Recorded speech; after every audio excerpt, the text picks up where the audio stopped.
Mi pareja anterior falleció y yo estaba en otro piso de Cáritas también y ese recurso se cerró y me trasladaron a este.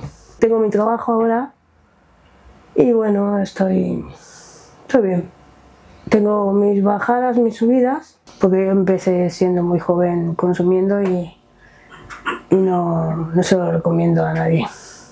Porque yo dormía en la calle. Estuve muchos años durmiendo en la calle. Y Marta Crusella era la trabajadora mía, la trabajadora de mi pareja, de Francisco.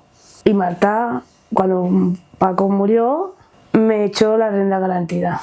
Ahora en esta situación me manejo yo el dinero yo sola. Tengo dinero para hacer los gastos que tenga que solventar en el piso.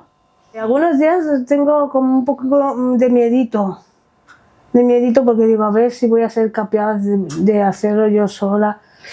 Pero luego otros días digo, ay, pues sí, María, echo para adelante, que tú lo has conseguido muchas cosas, eres capaz de irte a vivir sola. Y yo quiero que me hagan fija. Ya lo he hablado con mi jefe, digo, a ver, que yo me lo curro, ¿eh? Digo, a ver, hacerme fija dentro de poquito, ¿eh? Dice, bueno, María, despacio, ¿eh? Dice, lo estás haciendo bien, dice, pero no me corras. Digo, bueno, vale.